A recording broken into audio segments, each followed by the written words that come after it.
Assalamualaikum warahmatullahi wabarakatuh.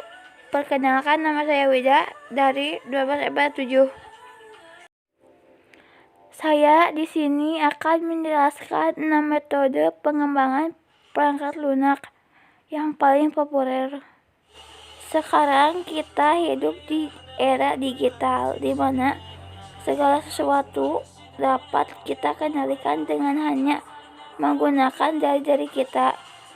Semua ini dapat menjadi karena adanya metode pengembangan perangkat lunak yang berkembang secara pesat melebihi apa yang dibayangkan. Untuk menentukan metode yang paling tepat, kita pasti mempertimbangkan beberapa hal yang penting dari proyek yang akan kita dikerjakan. Tujuan akhir proyek, dana yang akan digunakan, tenggat waktu penyelesaian, tim yang akan terlibat, hingga pendapatan dari pengguna adalah faktor yang diperlukan mendapatkan perhatian. Kesemuanya harus bekerja secara terpadu agar proyek bisa berhasil dengan pemilihan metode yang tepat. Metode yang pertama adalah metode perangkat lunak waterfall. Metode waterfall dikenal sebagai metode tradisional yang kini dianggap sudah kuno dan tidak fleksibel.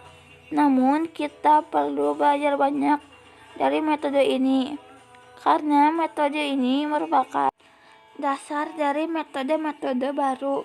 Metode waterfall pertama kali dibuat pada tahun 1970 dan selama beberapa dekade merupakan metode pengembangan perangkat lunak terkemuka dan banyak digunakan.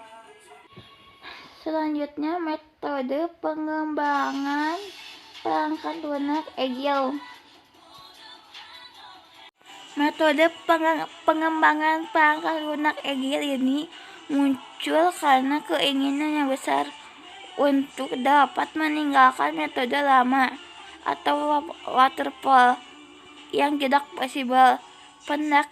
Pendekatan metode ini dirancang untuk mengkombinasikan perubahan serta menghasilkan perangkat yang lebih cepat.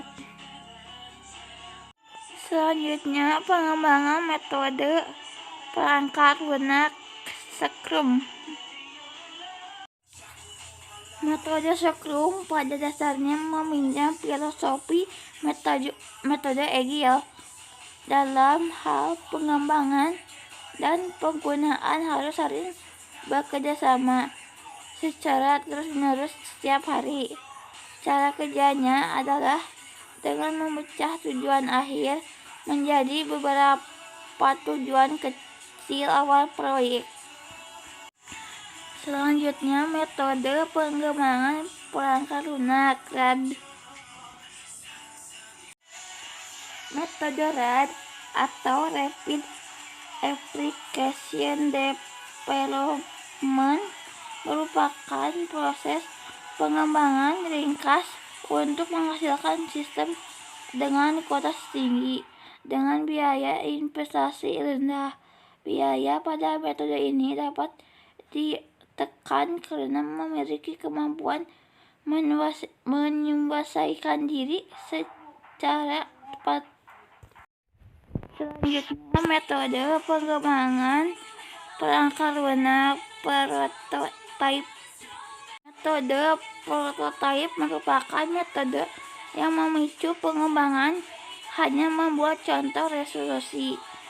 Digunakan secara resmi menunjukkan esensi fungsional produk kepada pengguna.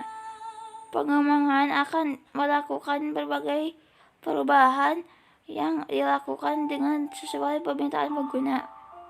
Setelah sampel di atas disepakati, pengembangan baru akan dibuat sesuai lokasinya.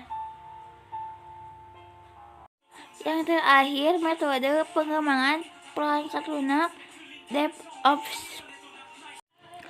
DevOps bukan hanya merupakan metode pengembangan sistem saja, melainkan serangkaian praktik yang mendukung budaya keorganisasian. Metode ini berpusat pada perubahan yang meningkatkan kerjasama antar departemen yang bertanggung jawab terhadap segmen yang berbeda pada pengembangan siklus hidup organisasi. Siklus tadi meliputi pengembangan, jaminan kualitas, serta pelaksanaan atau operasi.